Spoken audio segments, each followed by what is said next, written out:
Hello, everyone. Good night to each and everyone out there. And happy Wednesday night to everyone. And I hope today you all have a great day. And for me, at this, I have a great day. The weather is not bad. Today it's getting a little chilly at this time. So, you know what it means. So, I kind of like the weather right now. So, guys, it's beautiful here in Massachusetts. I'm in love with it. So, anyway, Audrey, can you go ahead and start speak? Mm, yes. So I was just telling people that they call into and say whatever experience they have migrating from wherever country or wherever you migrate from to wherever you are today. So you could call in. The number is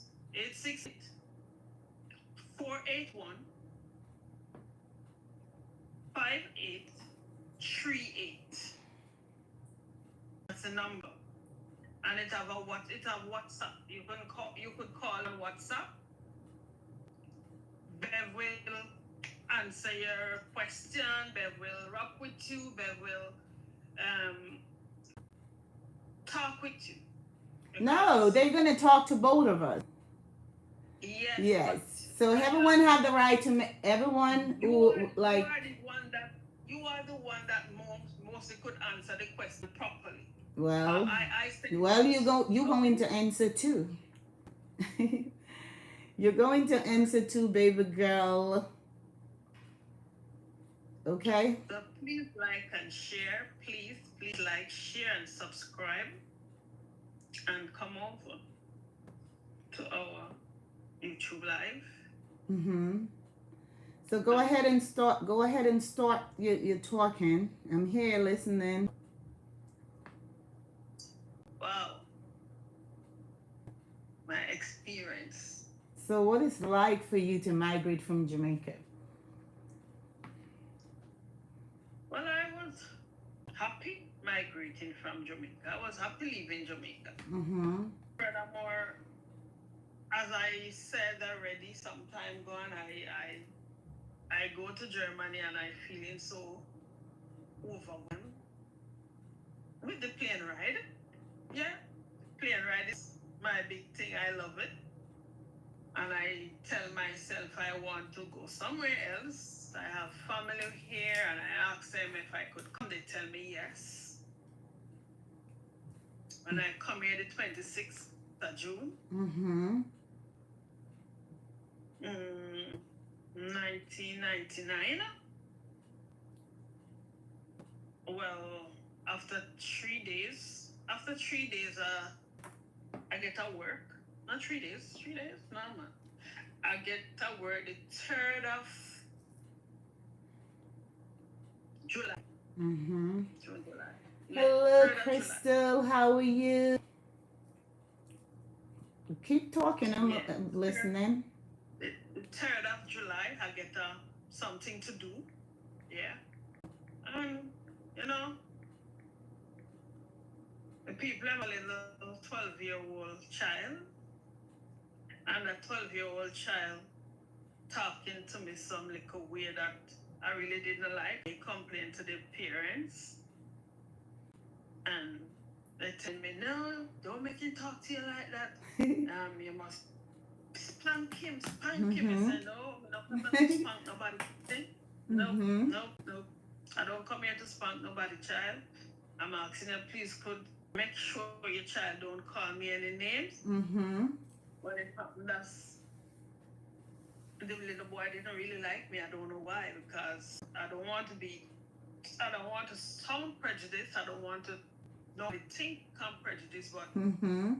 they was Indian Mhm. and I was a black person.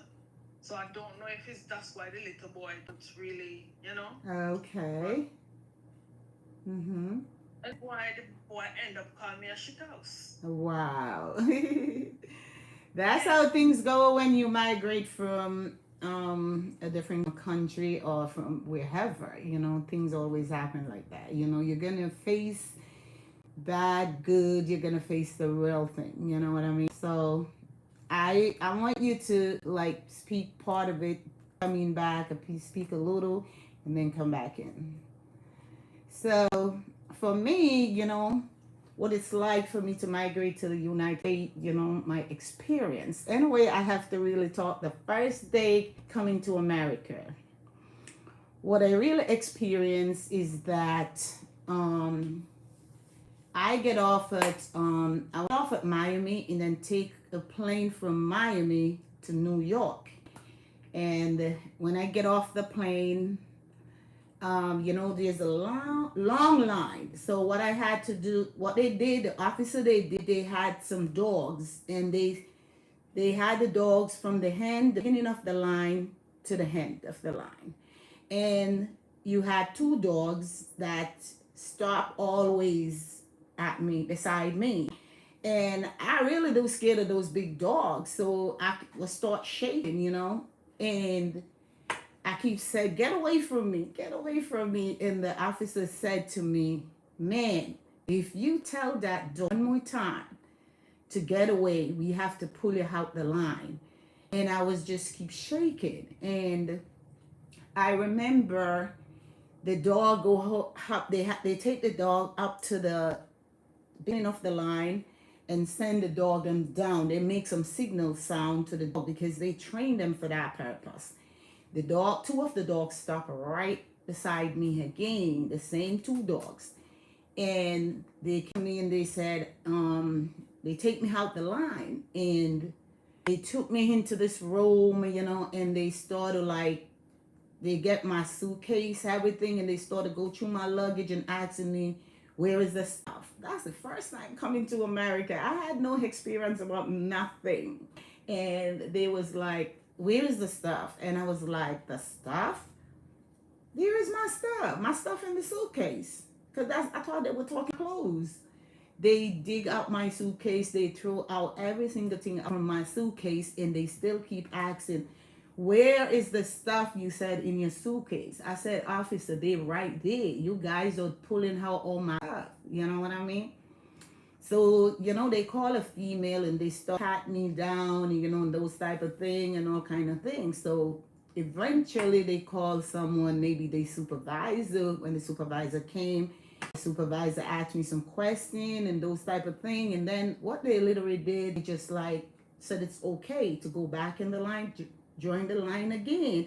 I did join the line. They send the dog again from the beginning of the line to the end. The two dogs stop at me again, and I was like, oh my god, what is this? Don't tell me somebody put something on me. Those are the type of thing that was just coming across my mind, because I don't know what happened. You know what I mean? But eventually they said the dog, they likes me, and they let me go through. So that was it. I didn't have nothing in me. I was pretty young, very young. My first time migrate to the United States. So, hey, I didn't know what they're talking about when they asked for the stuff. I thought it was my clothes. Yes, and they asked for this stuff. I literally thought they were just talking about my clothes. I didn't know they was, hello, everyone. How you guys are doing? Good night, good night. Live and join the live and big up yourself, each and everyone, and thank you for watching. So that was it so far, a little part of it, and if you want me to talk more, you want to join in and pick up more to say.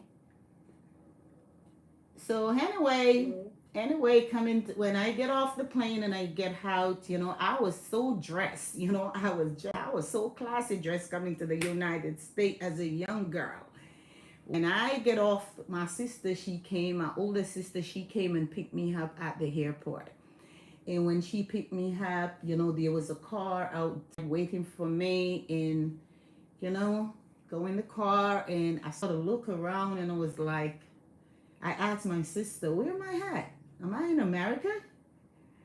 Honestly, New York. Good. I was like, where am I at? Because I started to see sheets, stuff tied up at windows, that where I come from, never see that happen at nobody windows.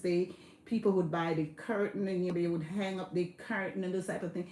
I passed certain building, I saw sheet t-shirt hanged up at windows, like curtain. And I was like, I asked my sister a couple questions. I said, where is it? Am I in America or what?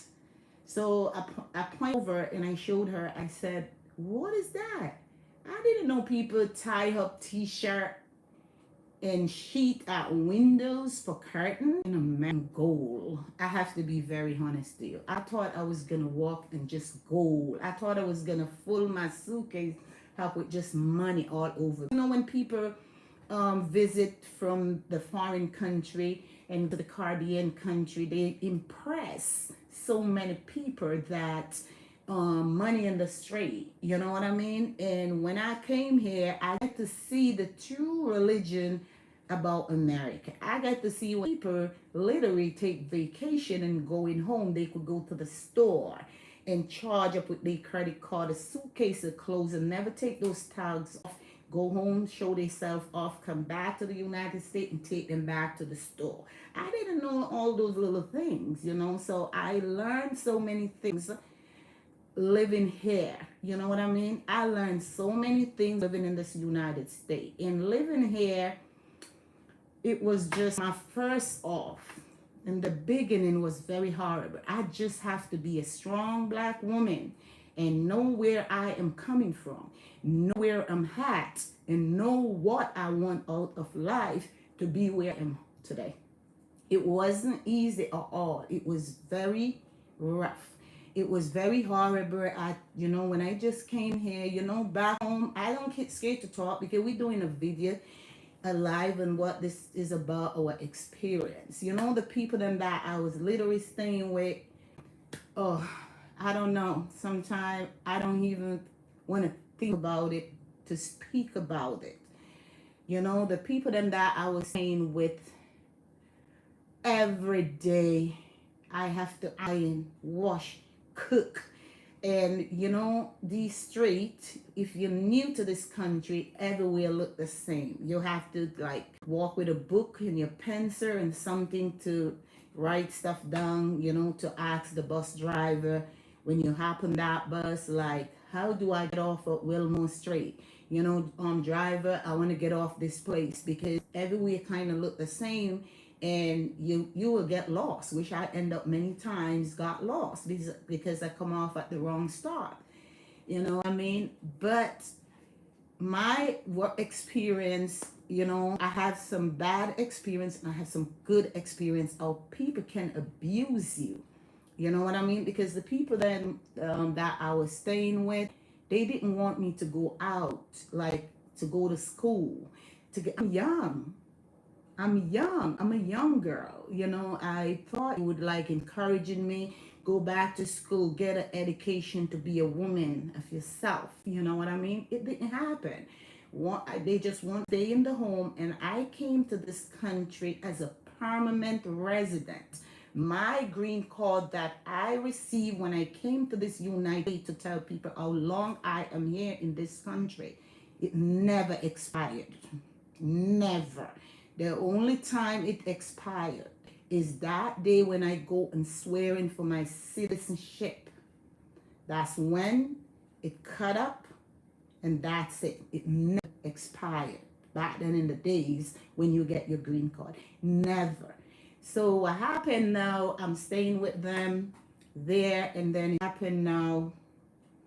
One day I get up, I never laundered my mother clothes, and it was so hard for me to come to someone home and doing their laundry. It was a big responsibility. I have to do the wife, the husband, the 3 children. I have to iron, I have to cook, and let me tell you something, I have to babysit. And not 1 week they would have some good consideration to look at me and said, "Here, Beverly, here is flawless." You know what I mean? I was just, one of the time I called my older sister in New York, and I said to my sister, "Please, I'm just asking you for one favor. Could you just buy my ticket and let me go back to Jamaica?" Because the life was, the lifestyle wasn't great for me. And on top of it, I have to be honest. For me, come from Jamaica, I don't love tin mackerel. I don't love tin mackerel at all. tin mackerel is not I don't like it. If somebody cook it and they spice it up a little, I taste it, but I don't like it. I don't eat it when I'm in Jamaica. And every day those people they give me to eat is the tin mackerel. And they eating chicken, pork, fish. And I had to eat just all tin mackerel. I have to be very real. One day I get frustrated. They refuse in the daytime when they all go to work and school. They locked up the phone in their bedroom. So I have no phone to use. So one day I decided, after they all going to school and work, what I did, I get up and shower and dress and get a book and pen, a book and pen, and I walk out the house and I hop on the bus and I said to the driver, "Excuse me, sir, I'm new to this country. I need a job. I'm just sitting in these people's house working out myself as a young girl. I need an education. I come here to be a better me, not to come in somebody's house clean up. You know what I mean?" And I tell the driver, "I have no money." The driver said, "Where am I going?" I said, "I know. I just want to drive until I see somewhere where I could stop and go in and apply for jobs." And the driver let me off at this place they call the Auburn Pen. And when I went in there, the manager wasn't there and it was on lunch. And when he came back from lunch, someone told him that there's a young lady out there looking for a job. He asked me how old I am, and I told him. He asked me if I'm in school. I said, "No, I'm new to this country. I don't know nothing yet. I need a push start." And he said to me, "What can I do?" He said, "Can you use the cashier?" And I was like, "Yes, I don't know nothing about cashiering." I said, "Yes, I can do some cashiering." He said, "Where I learned it from?" I said, "I learned it from Jamaica long time ago." I didn't. And okay, going to review your application and I'm going to call you in 2 days. There was no phone number to put in that application. There was not one because they locked up their phone.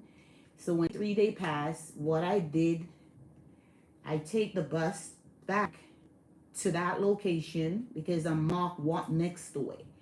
And I get off there and I go in and ask for the manager. He said, "Beverly, I asked you a couple of times and you did not answer the phone. And I really do want to hire you because you have good potential." And I sit and explain. I said, "Can I talk to you, sir?" He said, "Sure." He said, "Let's go to the back." I started explaining to him the living lifestyle, and they locked up the phone. I don't have a phone access to anything, but I'm willing to work and build up myself and then push myself into a school to get my high school diploma. And he said, "Well, you have good thought, and those type of things. Come in tomorrow, give me my uniform and everything." I went in, I do my orientation. And while I'm doing my orientation, trust me, girl, I just thought of some lit things right in my head. How that girl go on the cashier, how she this and how she that. I don't know nothing. I just watching her and learning because I know my turn gonna come and I don't know nothing. Then he said to the girl, "Get off the register and let Beverly ring up the second day." When I got a ring now, I become friends with the girl, and I said to the lady, "Small coffee." And I started looking at a book and paper that I wrote down what number to put in for it because I have stuff, and I started.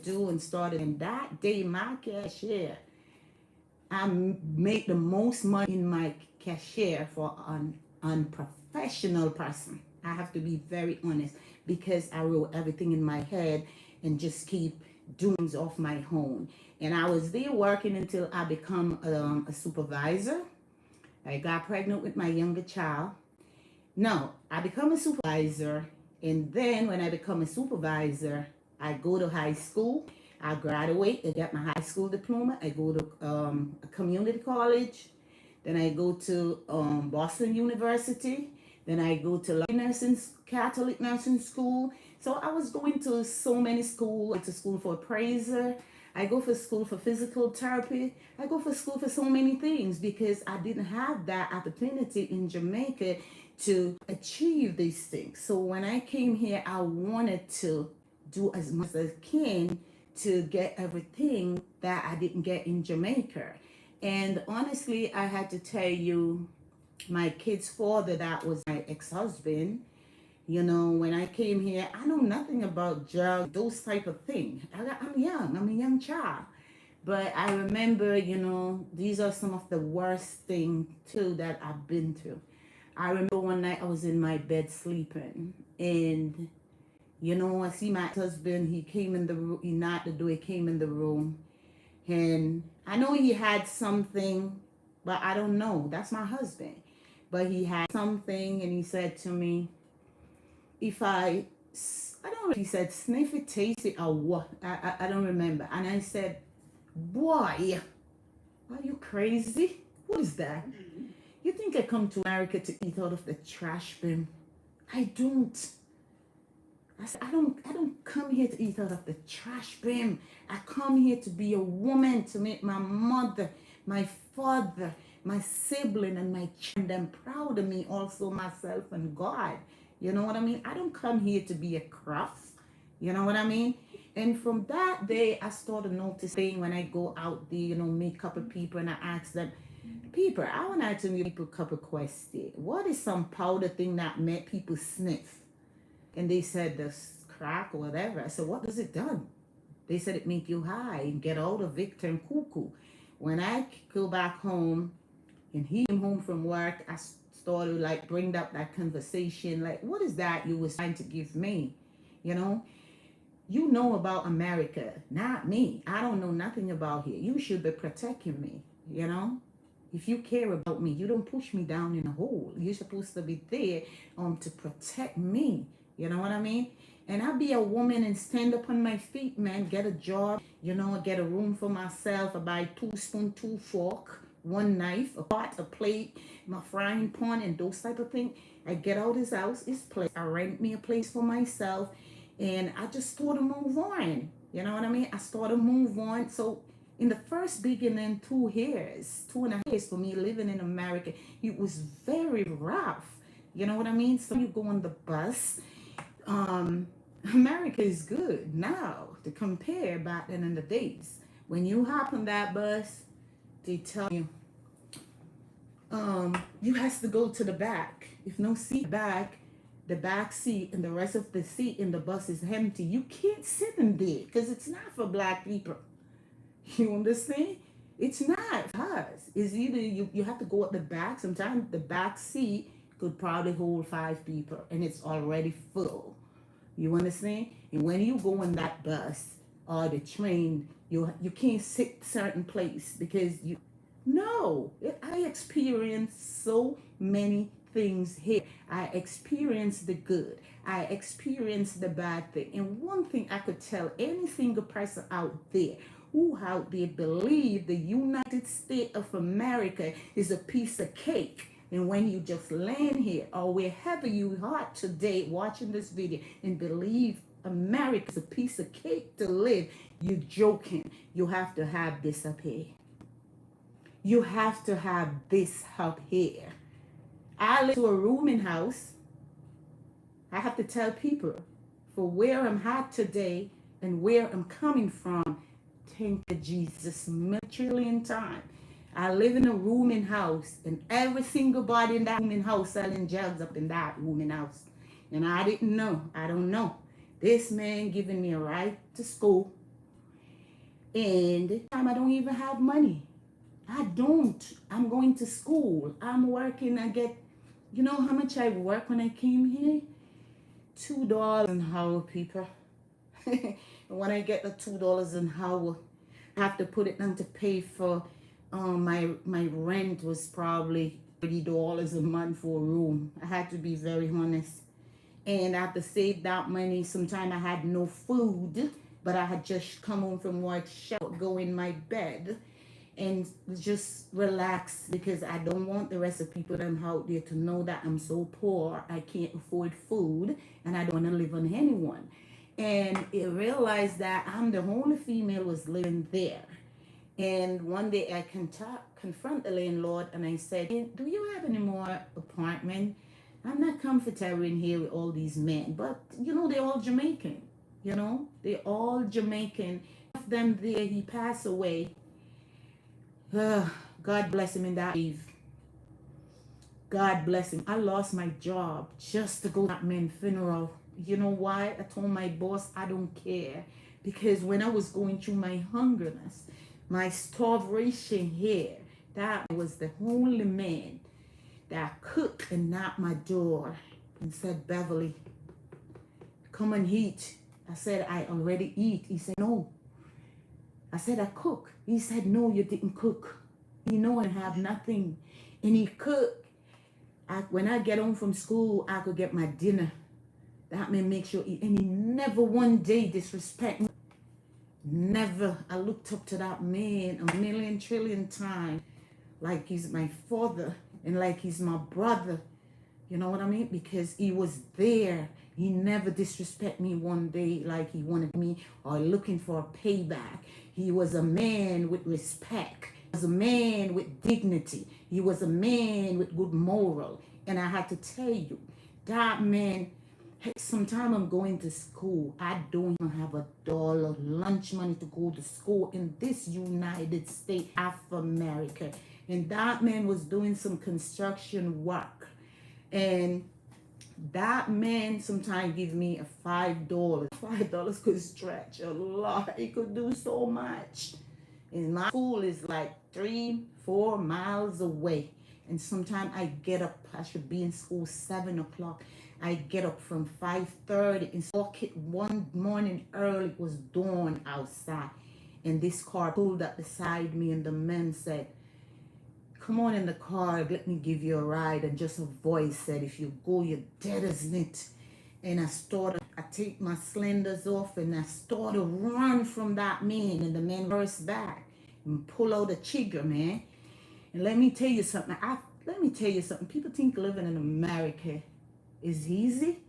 And one thing I tell myself, if I'm going to die, I'm going to die defend myself. You know what I mean?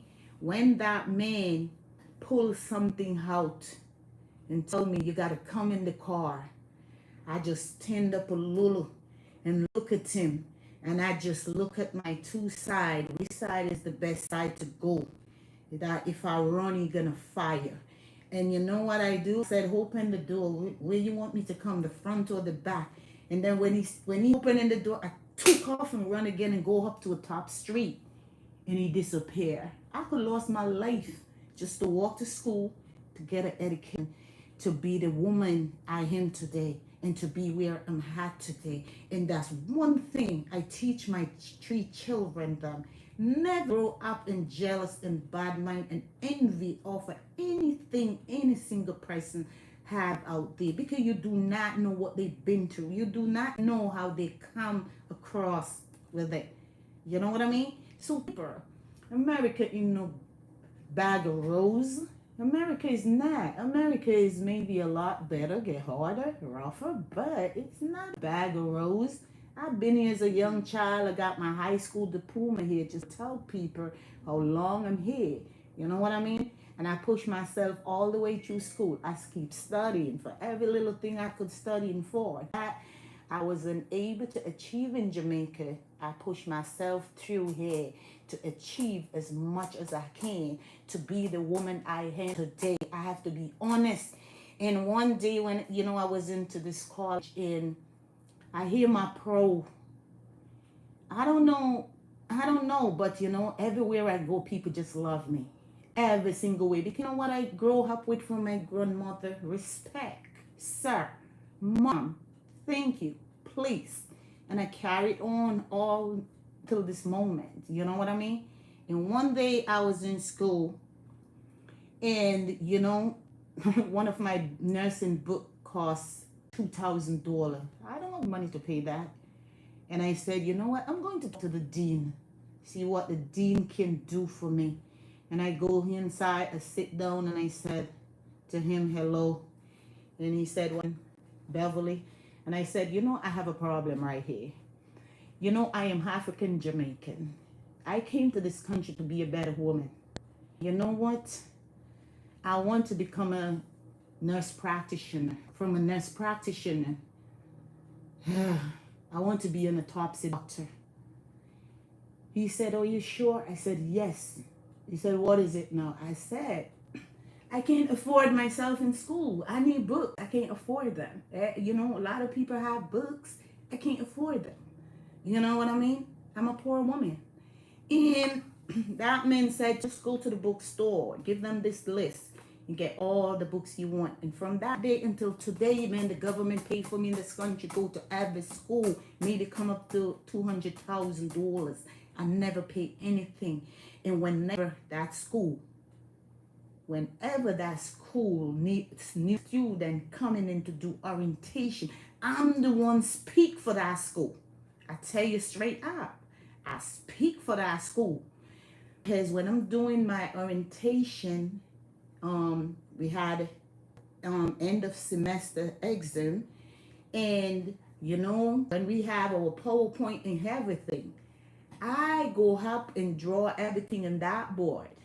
You know what I mean? And I show my pro why the heart be like this and why the heart is not healthy. And I give out those type of explanation. And when I'm doing those, I didn't know the dean and a lot of more people in that building was watching and listening to me. And one day they called me and said, today we're going to have open house and we need you to speak for the school. I said, what am I going to say now? You should have told me a couple of days before and I prepared. They said, no, you got to go and say, when I get up there and I start to speak now, and I said, hello, everyone inside here. My name is Beverly, and on the behalf of Roxbury Community College, I want to welcome all of you. And one thing I had to tell all of you here today, who are smiling, who feeling happy, if you're not serious about attending this college, get up and go. Because this college is not joking college.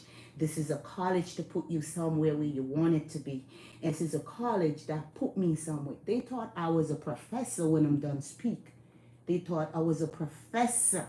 And from that day, every time they had something in that school, I speak for that school until I started get job here in the holidays time. I started work money here. I started work money. I started elevate myself. I started see myself. I started this until I graduate from college. When the day come for me to graduate, I cry so much. Oh, Jesus, don't let me cry now. I cried so much that day going to graduate from that school to see the thing that I've been through and how I use my energy to push me where I wanted to be. I cried so much. I was late for my graduation. I shower, my clothes laid out on my bed, my gown, my hat, my everything laid out. Everything laid out in that bed. And I showered and I was unable to dress.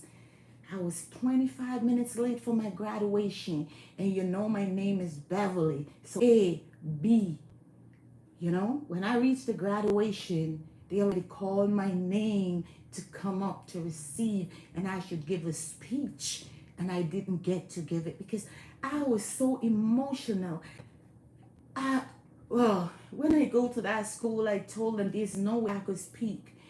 And it's okay. I could get my diploma. I don't care. I was so emotional and thanking God for what He had done for me.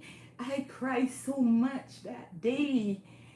I didn't know I would be here today the way I cry. I don't know if my mother died, if I would have any tears to cry for her. Oh, I cry so much. So people, America is not a bag of roses. It is rough. It is hard. If you come to this country and you don't have your mind and your body, you're going to get screwed up.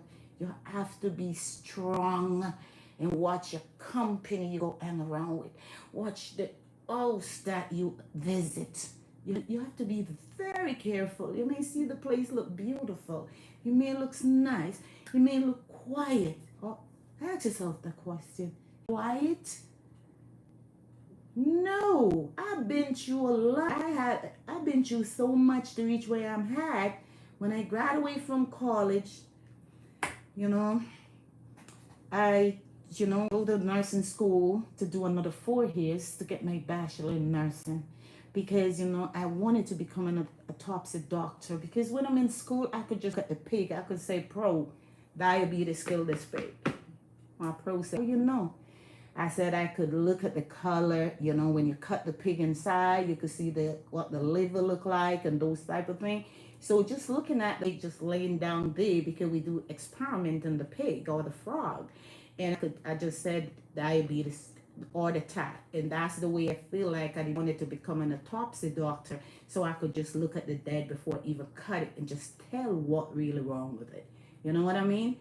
I graduate, I go to start to work all over, and I start to make up dollars and those type of things. Those are some things that I really literally did, because I look where I'm coming from. I started to show susu, you know what I mean? Started to make money.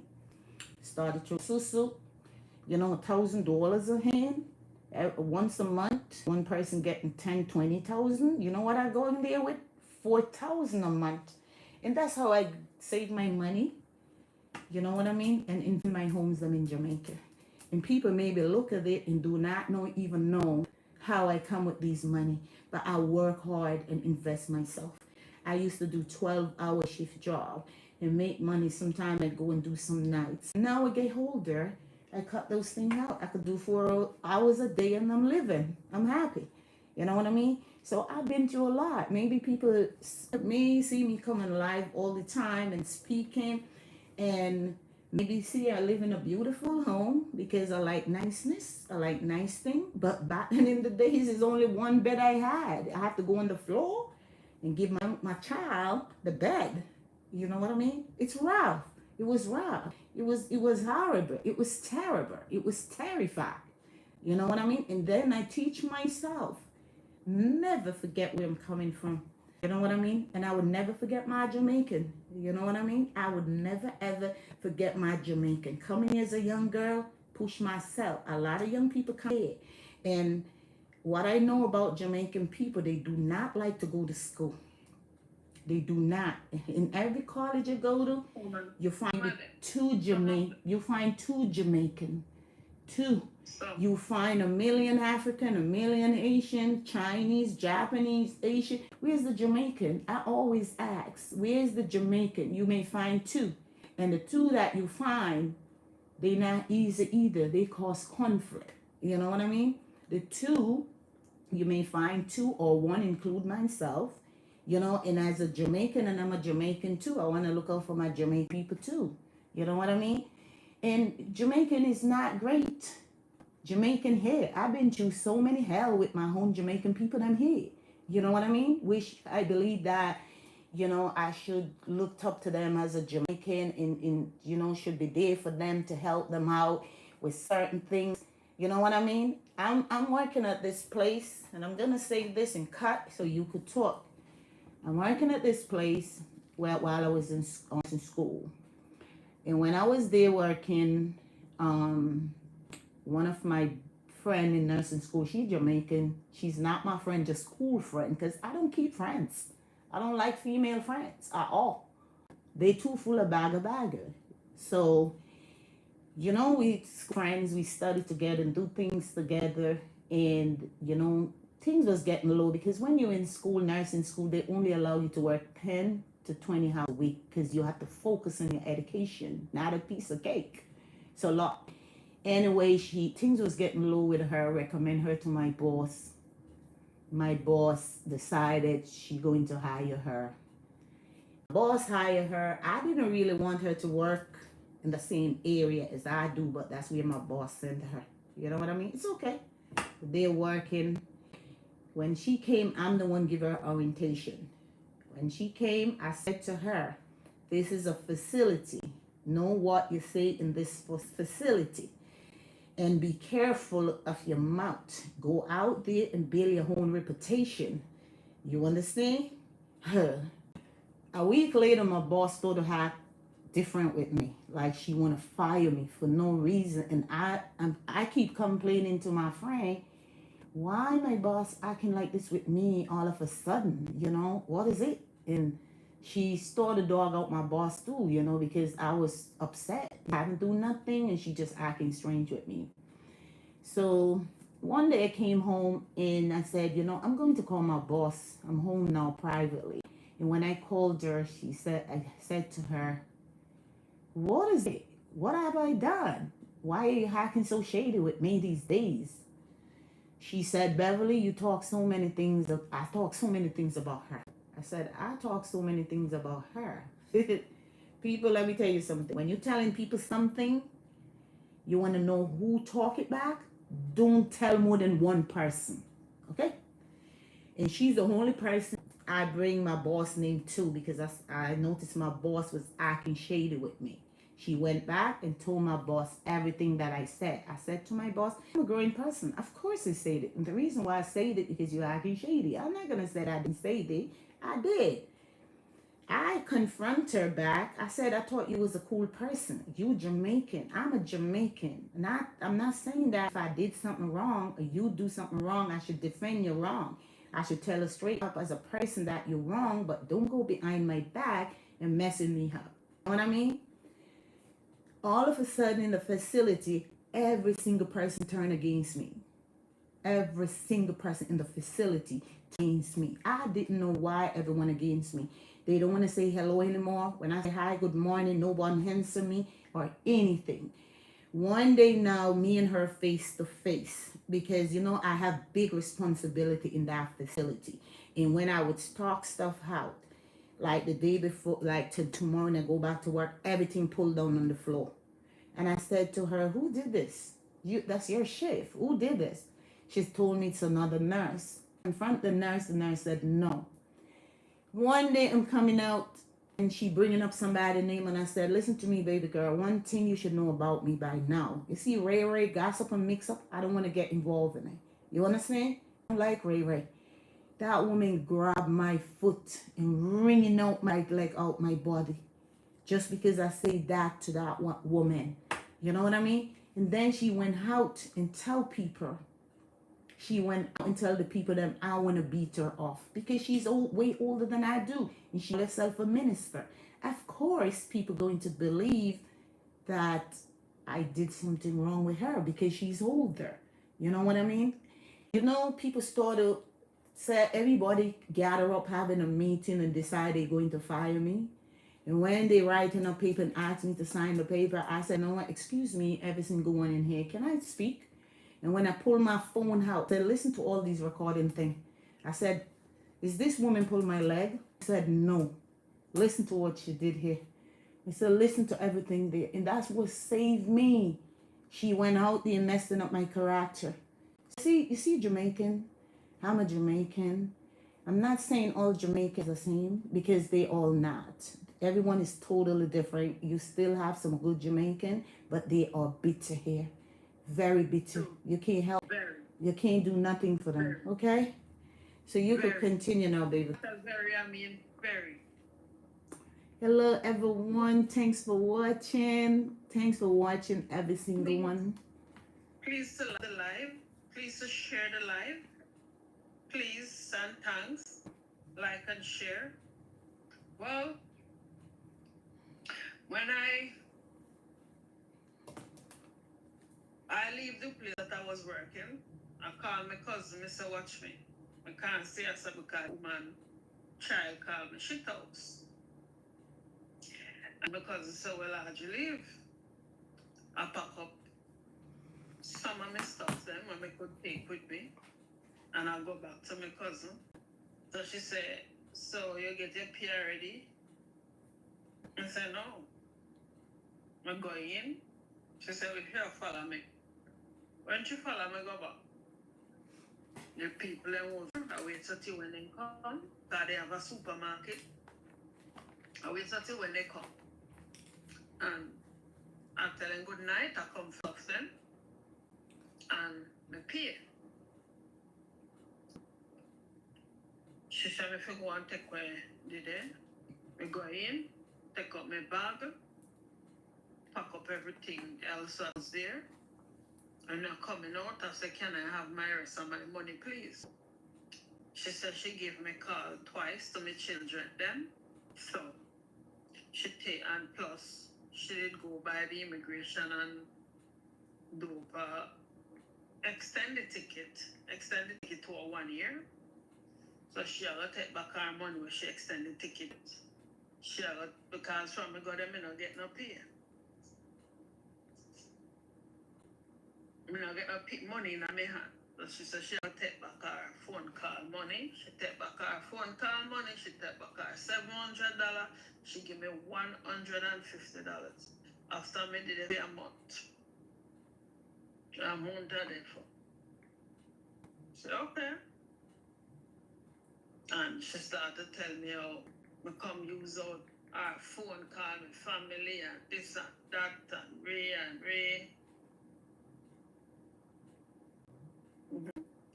Bev, I said I love you. Can you comment? Thank you, guys. Yeah. Thank you so much. Yeah, you know, to be frank with you, me cuss them. Like, I did cuss them. That is wrong, Audrey. I did cuss them because they did me unjust. They give me after me did it for a month. They give me regardless how they look for me, they give me $150. I made it for a month. So I argue with that. But my cousin walk left me and I do me not serious with you, you know. Me gone left you because I don't want nobody come and police come grab me up. So me gone left you. So, okay. Anyway, go back in the car, we go back home. This September, when the 3 months come, we go back to the immigration then. When we go back to the immigration they say if we go home. So me have 3 kids home, so go home and come back. So okay. Then hold on for my passport and they send me down. We go make my reservation. And make my reservation, I think for the 8th of August. To the 8th of October, sorry. And the same day I make my reservation. The same day I come in Tobago. I'm reaching Tobago, I reach Tobago after 7 o'clock. Because when I make the reservation and go back to them, then give me back my passport. And I straight in Tobago I come. Never go back to Trinidad for years. Yeah. When I come here, up and down with my cousin, selling for my cousin. And, you know, some of the time I go in the morning early. When I reach home back, I have to cook my own food. Should we cook and eat everybody time? I don't reach home, I don't get no food and then something. And she still complain about the amount of money when I bring home. Okay. She herself never give me no money. She never give me no money when I start to help her. The 23rd of September, somewhere there, we start to work with her. She never give me no money. And when I catch November, she said, me have to come out of her house and go look somewhere like. Okay. Because what? Have a big man, a big red-skinned man, want me, but I didn't want that man. And that's the man they want me to talk to. And I tell you, say no, I'm not interested into that man. But me take up a little boy. Yeah, a little youth. You don't tell a lie. And they vex with me. They vex with me, mad blue vex with me because me take up the little boy and not talk to the man where they want me to talk to.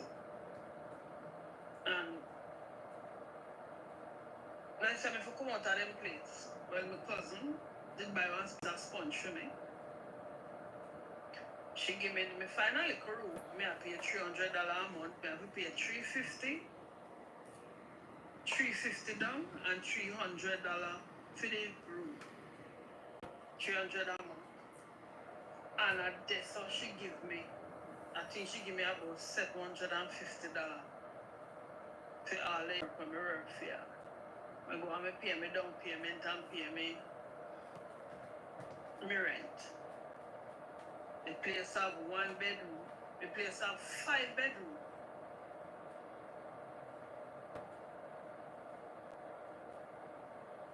Five bedroom. 1 little bed, 1 little 3/4 bed, a little L-shaped thing with a little mirror there, like a piece of table, something like a table. And that me and my little boyfriend go end up in with the piece of sponge. She give me one little bowl, a spoon, a fork, a cup, a plate, and a strainer. She give me a little strainer. To have a little girl where you live with her. She have a little man. The little man buy a rice drainer for me, a big spoon, and a knife. That Christmas Day, I cook when we go by the place, everywhere down there nasty. Living room nasty, table nasty because it's kind of off. Fresh, something. The kitchen, nobody now cook in there because it have no gas pan, it have stove, it have no gas pan, it have some pots, some dirty black pot in there, all in something there. So me and my husband clean out the kitchen, clean everywhere. And go run in the back and take knife and scrape off all the black them off of the pot them and scour them pot them good, shine. One lady sell me one gas pan for $50. I buy a gas head, I buy a hose. She alright, we start to cook. Have a boy, boy, but tell me say, when me cooking at the pot them, me nah no pot, when me cooking at the pot them, what tell me say, if you take out my food out of the pot them, me can get the pot them for you. Me say no, nobody was cooking. No pot never good there. And me go there, and me clean them pot there, and you want come tell me take out my food, And I saw the war. Because everybody live in all of the room. When we start to take up my gas pan, because me I buy the gas, them I use it. When it done, nobody now else buy the gas. I say, alright. They start to do what they want. They scrape out me food, put the pot, put it down back and take up my gas pan. So nobody can cook again either. So yeah. But look on one gas pan. So you can come from where me come from. Come and get gas pan, everything, nobody know else buy gas and still want to cook and argue with me about the pot them when nobody never had that. You know, they use it from cook fire, black it up and me go score. The bathroom now, the bathroom was very messy. When I say messy, I mean real messy. Till it's slippery. Just say don't clean up. That's it. Just say the place doesn't clean up. That's all. That cover everything. And I stripped down everything in the bathroom. I take off all the paint off of the wall, paint back the bathroom, paint back the ground. And the gloves, plus me have 2 bread bag when me shoot me and in night and put plastic up there and I clean the toilet. Everybody want fight for the toilet because the toilet clean. Me I tell you what you know, all the thing me got through now. Anyway, cousin said me can't sell fear anymore. That one lady, the daughter godmother, sent me 100 US. And I put, it was 600 for the 5 something for the 100 US. And I put about $400 on that. And give she, my same cousin, to to buy some stuff for me because she has 2 tables. She using one and she have one put on when nobody now do nothing pan. So I say, alright, she have 3 scale. I say, alright, yeah, well. And then go to Trinidad. I buy your goods then, I buy a film. I give her $900. She come back and she come with whatever little thing she come with, well, I make it look like it plenty on the thing. During the 2000 carnival, Tavali come on the way. You know, the man just like me. And he said to me, so, well, what you doing? Me say nothing. He said, alright, you know what me I gotta do for you? Me I gotta styrofoam box and a case of water for you. And the man buy the styrofoam box and 1 case of water during the carnival. The water done. Me go back and me buy 1 water and 1. That done. Me go back and me buy 2 Coca-Cola, 2 water, and 1 of the small Coca-Cola because during the carnival everybody drinking anything. 1 and 1 till all that done. And me go back again and me double everything. Me buy 2 everything. And that's how me start to sell. So me start to sell it. She said if me could use this stuff. So the stools on it, they're on one side because the stall was very big. One side, and the drinks and the dates, they buy cigarette and this and that, they're on one side. And we can make money. Sometimes at evening time when they reach home, after the fruits, we make a little 1,200 and salad. After the snacks and juice and cigarette and so, we make a little 1,000 something or 9 something. So we used to make little way. Little after, about a month after, I don't know what's the reason, what them. One morning, my cousin passed and said, she passed, she go in the washroom and come back. When she come back, she said, I'm taking this. This is mine. Come and say, where's the problem? At her scale, that she learned one her scale, she take the scale and she go. Then she come back and say, sell out the things and become one of the stars too. Okay. I got your shit. Got your problems, stress. Wally, plenty. And I'm going to rent one little shop. Like up the life, babe. Please like up the life. I'm going to rent a little shop. And about a week after,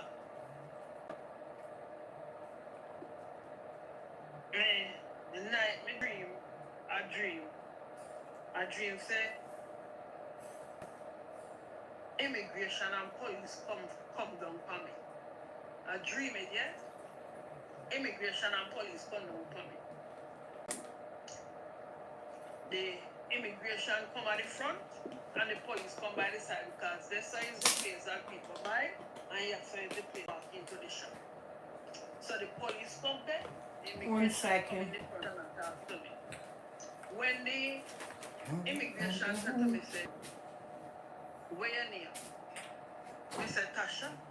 He said, I Tasha. Dreaming. Anyway, it go on until the following day, I go, open up my shop, clean up, sweep up, and everything. And I sit down there about after 9 going to 10. But after 9, I see a man come by my shop door. Stout enough, man. Come by my shop door and say good morning. I say good morning, sir. But I see the man. I figure it's some authorities. I see the man because I dream it the night before. So I know. The man come by the shop but I'm alone. He never call no police. He's an immigration. He said to me, say, what is your name? I said, my name is Audrey. No, I said, my name is Aitasha. I said, my name is Aitasha. He said, no, don't tell me that. He's not Aitasha because I just talked to Aitasha. Aitasha showed me your dummies, so I see your dummies. He said, are you family? He said, I'm your first cousin. Well,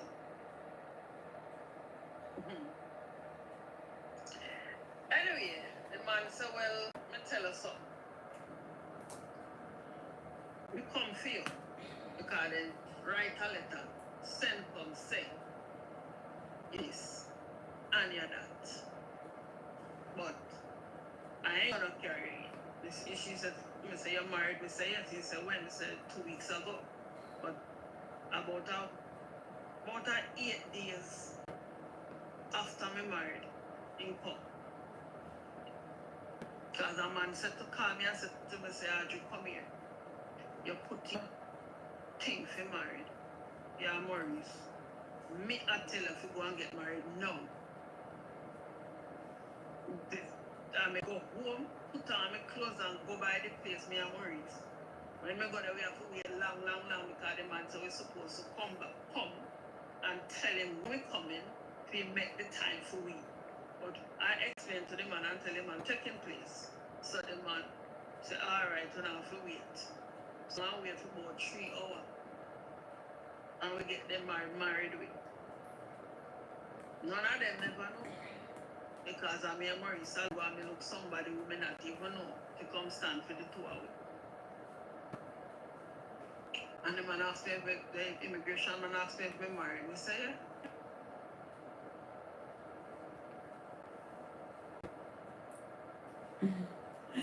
So anyway, people, thank you guys for watching, because you know I joined her live and then I on my live over here, and they, you know, it's time for me to take a break, so automatically cut me off. So that's it for tonight over here. So anyway, guys, you know, a little piece of thing I just want to say to you: when you trying to migrating from your Caribbean to go to a foreign country, just have your heads up, know what you want before you board that plane. It's very important, and try to be strong, positive in yourself, and no one, because it can end up the wrong way. So see you next time, guys. I hope you guys enjoy this video. Bye bye.